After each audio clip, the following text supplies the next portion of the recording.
Hello student, आपका इस biology classes में स्वागत है, जिसमें आज हम लोग पढ़ेंगे पुंकेसर। ये जो पुंकेसर है इसके बारे में जानेंगे, क्योंकि आपको अगली कक्षाओं में बता दिए हैं कि पुष्प क्या होता है, उसकी संरचनाएं क्या होती हैं। अब हम लोग पढ़ेंगे कि जो पुष्प होता है उसमें क्या क्या निषेचन से पूर्व घटनाएं होती हैं। तो उसमें हम लोग पढ़ रहे हैं पुंकेसर। पुंकेसर क्या होता है देख लीजिए। ये जो पुंकेसर है पुष्प का एक नर जननांग है। पुष्प का एक क्या है?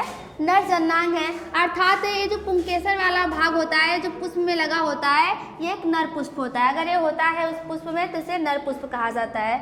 तो देखिए हम लोग पढ़ेंगे पुंकेसर की संरचना। तो ये जो पुंकेसर है आप लोगों को पहली कक्षाओं में बता दिए हैं। जो पुंकेसर होता है उसका ऊपरी भाग फूला होता है। चित्र आप लोगों को समझा दिए हैं कि जो पुंकेसर है वो क्या होता है। आज अब हम लोग पढ़ेंगे कि जो पुंकेसर वाला भाग है जिसमें परागकोश जैसे संरचना दिखाई देती है वो क्या होता है। तो देखिए परागकोश लिखवाए हैं। परागकोश पुंकेसर का वह भाग है जिसमें परागकणों का परिवर्धन, परागकणों का क्या होता है? परिवर्धन होता है। देखो एक शब्द मिल रहा है, परिवर्धन क्या है? तो परिवर्धन का मतलब होता है वृद्धि या विकास होना। कोई ऐसी संरचना है जो बहुत ही अभी अल्प विकसित है, कुछ चीजें नहीं बनी है, उनका क्या होना? निर्माण होना, विकसित होना, ये क्या है? परिवर्धन कहलाता है।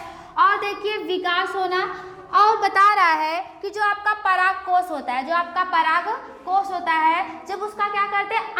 क्या है? अनुप्रस्थ काट करते हैं, उसको बीच से काटा जाता है, तो उसमें क्या होता है कि उसमें दो पालियां दिखाई देती है। कितनी पालियां दिखाई देती है? दो पालियां दिखाई देती हैं। इन दोनों पालियां जो होती हैं जिसे हम कहते हैं लघु बीजाणु धानी कहते हैं। ठीक है, ये जो लघु बीजाणु धानी होती है आपकी दो पालियां जब होता है, जब देखा जाता है तो उसमें 4 लघु बीजाणु धानी बनते हैं। कितने? 4 लघु बीजाणु धानी बनते हैं। अर्थात 4 लघु बीजाणु धानी में क्या होता है? प्रत्येक लघु बीजाणु धानियों में परागकण का निर्माण होता है। मेरी बात ध्यान से सुनिए। जो परागकोश होता है, ठीक है, जब उसकी अनुप्रस्थ काट उसको बीज से विभाजित किया जाता है तो पता चलता है कि इसमें 2 लोब, जब आप लोग देखते हैं परागकण क्या है परागकोश की संरचना को, तो उसमें 2 पालियां होती हैं। कितनी? 2 पालियां होती हैं। और इन दोनों पालियों को जब काटा जाता है तो उसमें 4 लोब दिखाई देते हैं, 4 पाली दिखाई देती है। और इन चारों पालियों को कहा जाता है लघु बीजाणु धानी कहा जाता है। इन लघु बीजाणु धानियों में ही परागकण का निर्माण होता है और विकास होता है। अर्थात जो लघु बीजाणु धानी होते हैं इनमें हमारा नरयुग्मक परागकण का ही क्या होता है? निर्माण। यहाँ पे लिखवाए होंगे, इनमें परागकणों का निर्माण होता है। परागकण का मात्र कोशिकाओं में जो परागकण का निर्माण होता है, जो परागकण की मात्र कोशिकाएं होती हैं उनमें होता है अर्धसूत्री विभाजन। अर्धसूत्री विभाजन क्या होता है? अर्धसूत्री विभाजन वह होता है जिसमें कोई कोशिका जब विभाजन करती है तो अपनी द्विगुणित अवस्था से अगुणित हो जाती है, तो उसकी क्या कहलाती है? अर्धसूत्री विभाजन कहलाता है। तो इनमें भी वही होता है, मात्र कोशिकाओं में होता है अर्धसूत्री विभाजन। जब भी अर्धसूत्री विभाजन मिले तो आप जान जाइएगा कि गुणसूत्रों की संख्या उसकी आधी हो जाती है। तो यही मात्र कोशिकाएं जब विभाजित होती हैं अर्धसूत्री विभाजन करके तो क्या हो जाती हैं? अगुणित हो जाती है। देखिए यहाँ पे लिखे अगुणित संरचना।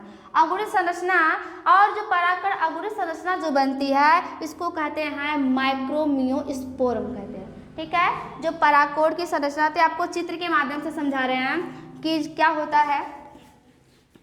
जो आपका पुंकेसर है उसका जो आपका भाग है परागकोश, ये परागकोश की संरचना क्या होती है आप लोगों को पहली कक्षाओं में समझा चुके हैं कि परागकोश क्या होता है।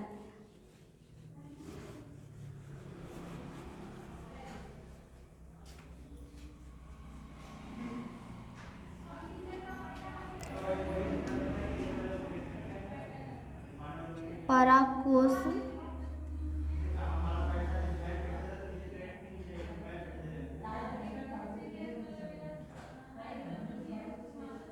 परागकोश की संरचना। ये जो परागकोश होता है जब आप देखेंगे नॉर्मली में तो आपको दिखता है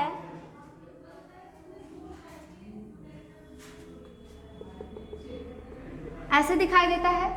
फिर उसको जब देखा जाता है तो एक लोब्ड जैसा दिखाई देता है, 2 पालियों में ऐसे बटा होता है। ये ऐसा दिखाई देता है। अब इस परागकोश की संरचना को क्या किया जाता है, अनुप्रस्थ काट पर, तो उसको बीच से कहीं से भी विभाजित जब कर देते हैं तो इसमें पहले कितनी हमने बताया है अभी, परागकोश की संरचना में 2 पालियां पाई जाती हैं। इन दोनों पालियों को जब क्या करते हैं, अनुदैर्ध्य बीच से जब विभाजित किया जाता है तो उसमें प्रत्येक पाली में 4 क्या है 2, देखिए एक ये वाली पाली थी, दूसरी ए वाली पाली थी, ठीक है। इन दोनों पालियों में देखेंगे तो एक पाली में देखेंगे तो 2 यहाँ पे एक ए और एक ए क्या है, लघु बीजाणुधानी है, लघु बीजाणुधानी।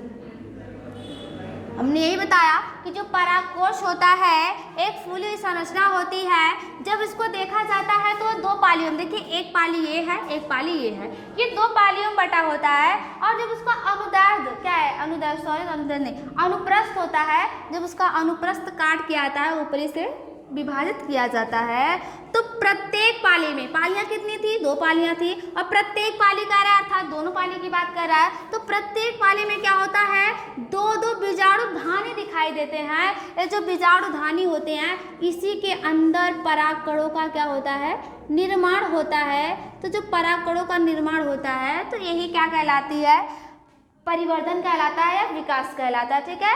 परागकोश के अंदर परागकणों का बनना या उसका परिवर्धन होना, क्या होना, परिवर्धन होना, परागकणों का परिवर्धन होना या विकास होना, ये क्या कहलाता है, उसका विकास करना क्या कहलाता है, उसको बोल सकते हैं लघु बीजाणु जनन भी बोल सकते हैं, क्योंकि उसका बनना ही क्या कहलाता है, लघु बीजाणु जनन कहलाता है। और यह क्रिया कहाँ पे होती है, लघु बीजाणुधानी के अंदर होती है, और लघु बीजाणुधानी कहाँ होता है, परागकोश के अंदर होता है, ठीक है। Thank you.